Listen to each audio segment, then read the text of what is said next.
celebrating the power of possibility. Pilot Flying J and Halloran Hilton Hill present Anything is Possible. Today's guest, Jenna Johnson, Part 2. Welcome back to Anything is Possible. I'm Halloran Hilton Hill. But you know what? We were just having a conversation about what we do here, and I was talking about creating that energy and that safe space where people can tell their stories, because we're telling one big story. It's the story of possibility. And the lives of our guests really are Exhibit A, right? And Jenna Johnson has a great story because she went on to achieve something that very few people in the world achieve, 2 Olympic gold medals at the age of 16/17. So when we left part 1 of this story, you were just about to get to and through the Olympic trials. You go to the trials, you have 2 events that you say, maybe I can make my mark there. I think you said the butterfly, 50-meter butterfly. 100-meter butterfly, and then the 100-meter freestyle. 100-meter freestyle. And you were looking at a minute 1 or thereabouts. So you show up at the Olympic trials. Tell us what happened. Well, the Olympic trials were in Indianapolis, Indiana, at the natatorium there. And that pool was known for being one of the best pools in the country at the time. It still is a really great facility. I got to swim there several times after that at NC2A championships with my college team.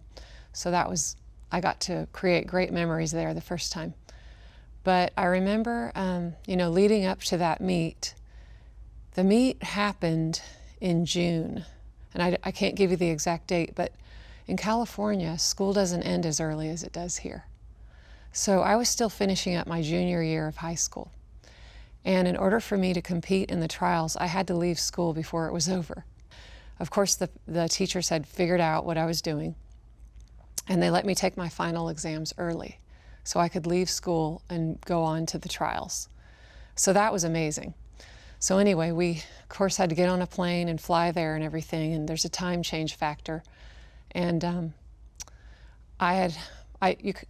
you hadn't really asked me about me moving and all that kind of thing that happened right before the trials, but my parents had actually gotten divorced and everything. So I had moved from Santa Rosa to Southern California, all right before the trials. Wow. So I had switched teams because I had to.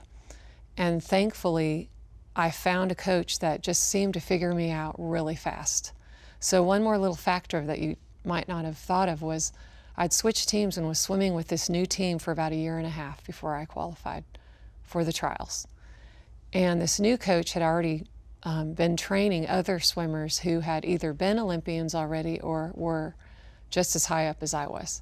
So he had a lot of experience under his belt. Wow. He took me under his wing, and he couldn't have done it better. So I just started training in an Olympic-sized pool right before the trials. Now that's a big change in your training.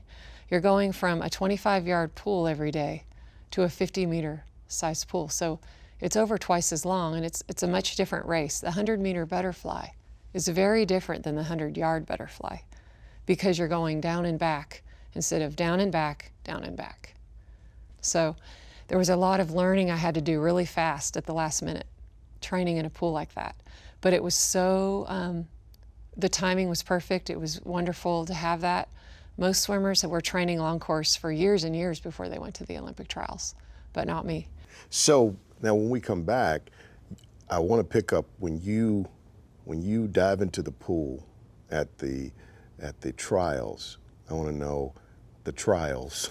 Okay. Sorry, I keep going off on tangents. No. The Okay. layers of detail are what are helping us understand and unpack your story. Okay. Because when we come back, one of the things I want to talk about is you win a couple of gold medals at 16. What do you do after that? Because everybody has these expectations for you, and you did it. And now what do you do with your life?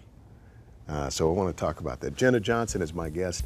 You're watching Anything is Possible. I'm Halloran Hilton Hill. We'll be back with more in a moment.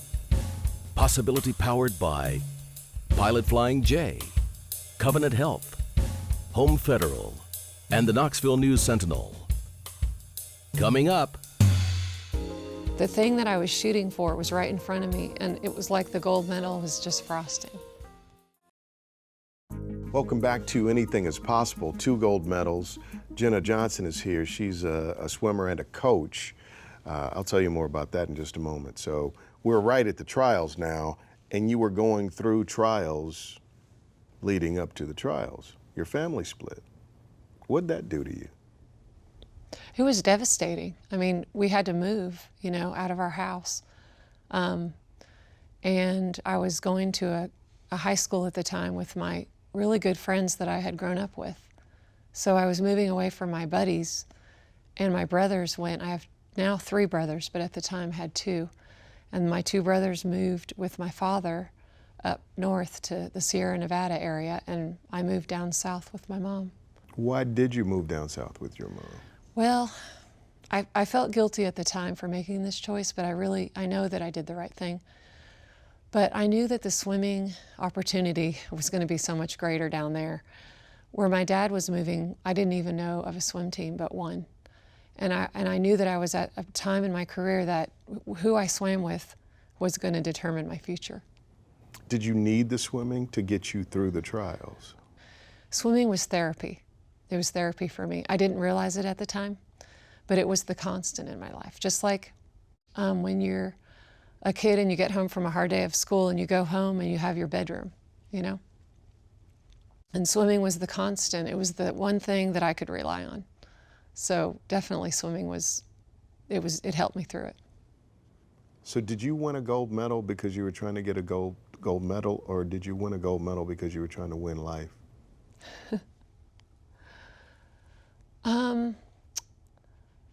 It's funny because I seem to do better focusing on just the stroke right in front of me, the wall I was heading towards. So the thing that I was shooting for was right in front of me, and it was like the gold medal was just frosting. Is that weird? Do you understand what I'm saying? That's why I asked you about the trial before the trials and the Olympics, because there seems to be a deeper purpose to your swimming. Like the gold medal, yeah, but the achievement was it was going to happen because you needed that constant in your life. You needed to keep stroking. Yes. You needed something that didn't break. Swimming became my source of confidence because as a child I was I'm a very tall woman. Yeah, you mentioned the little crack, right? Yeah. And this is really strange that your appearance would really make much of a difference in your life, but when you're 6'1" at the age of 14, you've got bright red hair, you're skinny, you're freckled, you've got glasses. I mean, back then having red hair and all those attributes weren't really looked at as beauty. They were kind of odd and, different.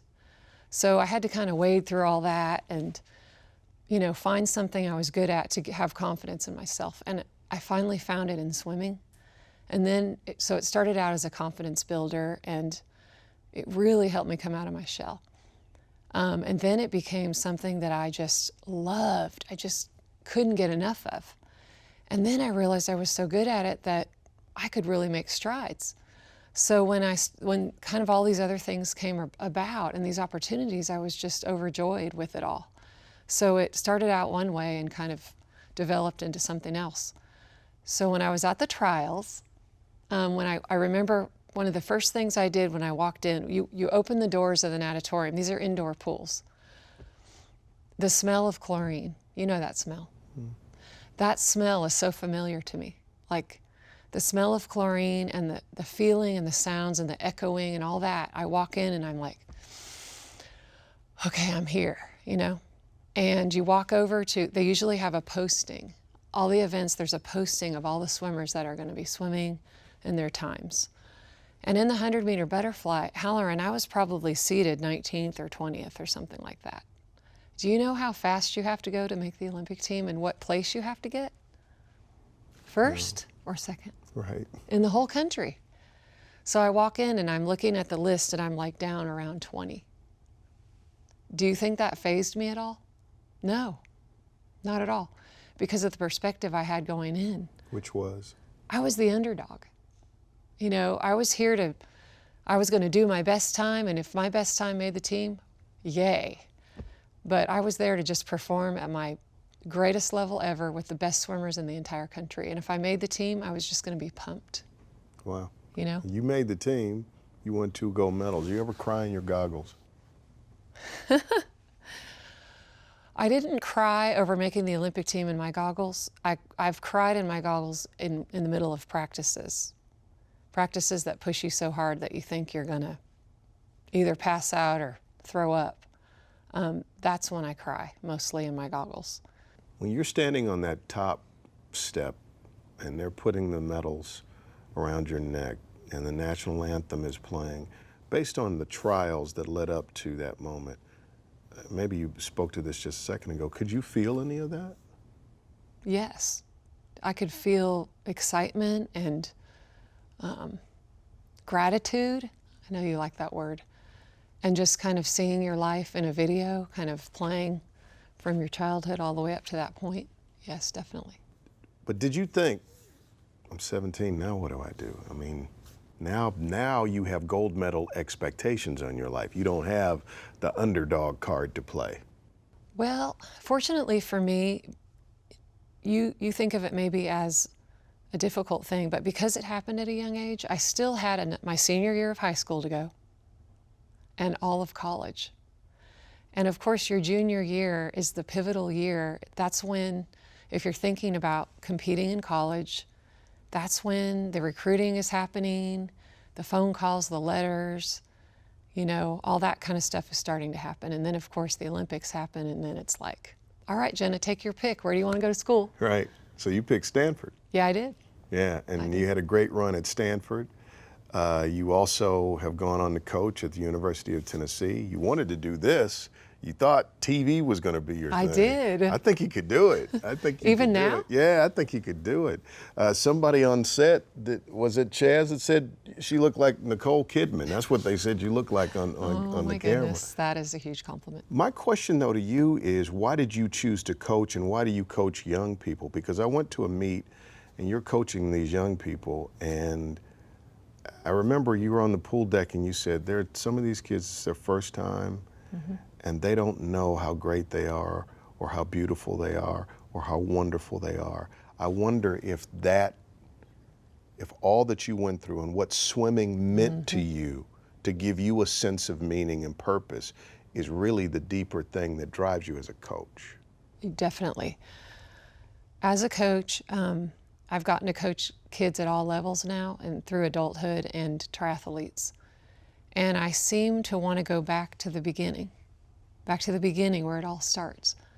I've gotten to help kids go to Olympic trials and train for the Olympics. I haven't really had an Olympian per se under my wing, but I've had a lot of nationally ranked swimmers.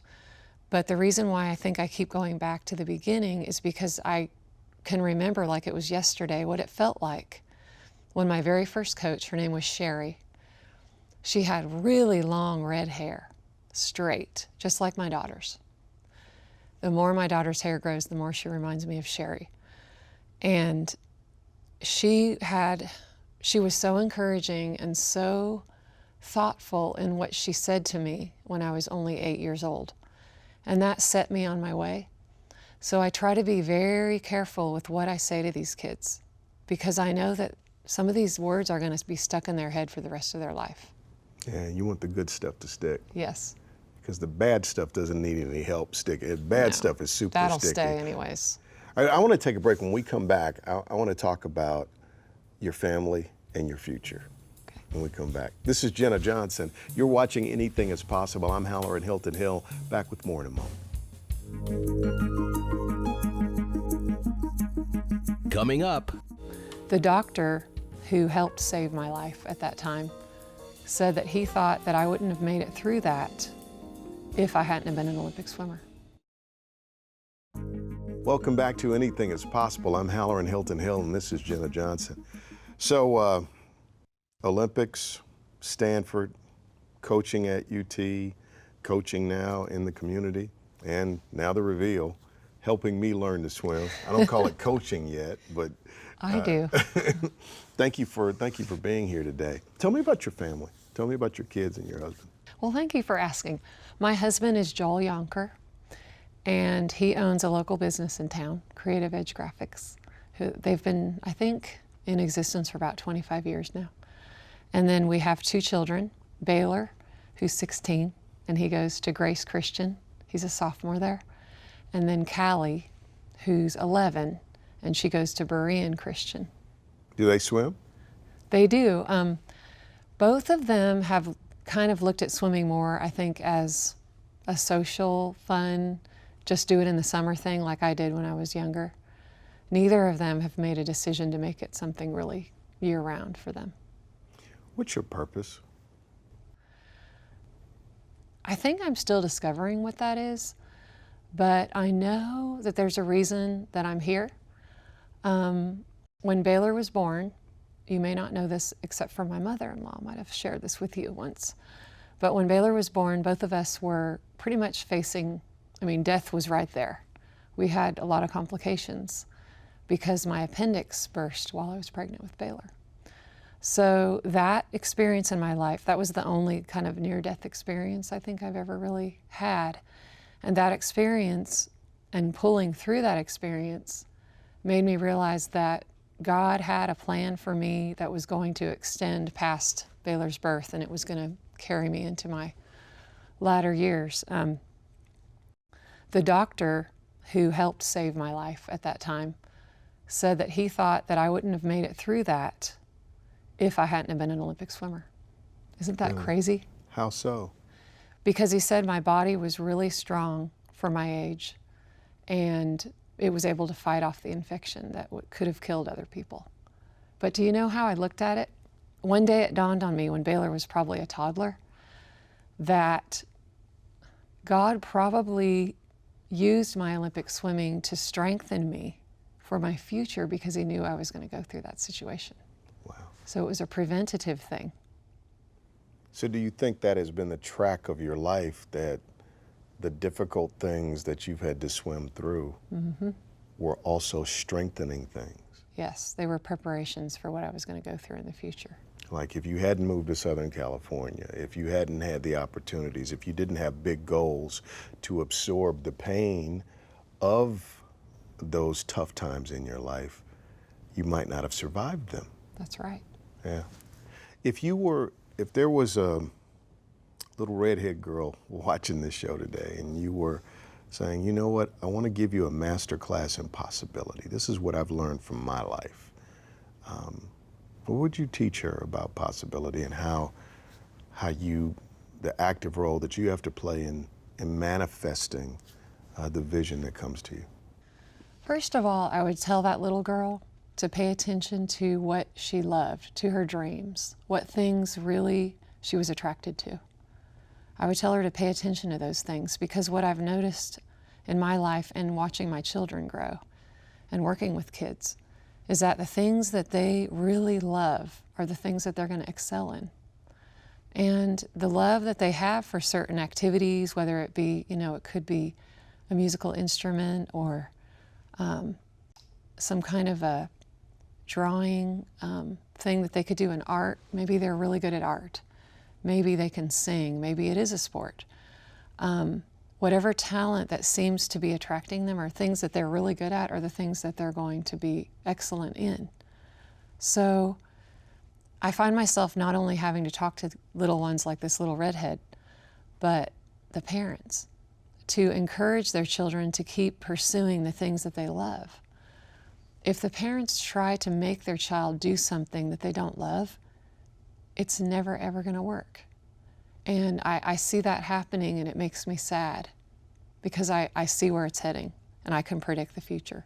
Really? Yes. Talk about that. Well, I'll use myself for an example, okay? I've got children of my own. It would be wonderful to see my daughter be a great swimmer. She's got everything she needs. She could be amazing. But in her heart right now, that's not her goal. And I just have to sit back and let her choose what she loves and what she wants to do.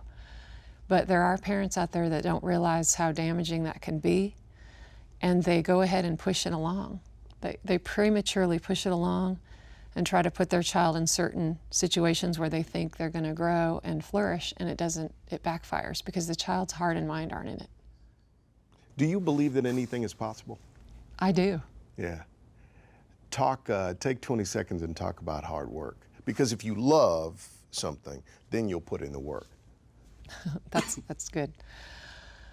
Well, now that I don't train every day like I used to, and it's just, I'm just going to get on the treadmill or swim some laps to try to stay healthy, I see this coming back into play in my life and people that I work with. The hard work aspect, even though you have this dream that you're so passionate about, doesn't mean that you're going to feel like working hard every time. It just doesn't. We're humans, So what I've learned is don't think about how you feel about what you're about to do. Just make the decision, get out of your bed, get in the car and go. Yeah. Once you get into whatever that work is, whether it's getting into the pool, getting on the treadmill, lifting weights, or whatever thing you're going to do, once you start actually doing it, your mind will catch up. So just set your feelings aside, because there's going to be plenty of days that you do not feel like doing it, and I'm just like that. Amen. I was that way. I'm still that way. Amen. Isn't that encouraging? That is encouraging. I needed that right now. Jenna Johnson, thanks for being on Anything is Possible. You're very welcome. Thanks for asking. We'll see you next time.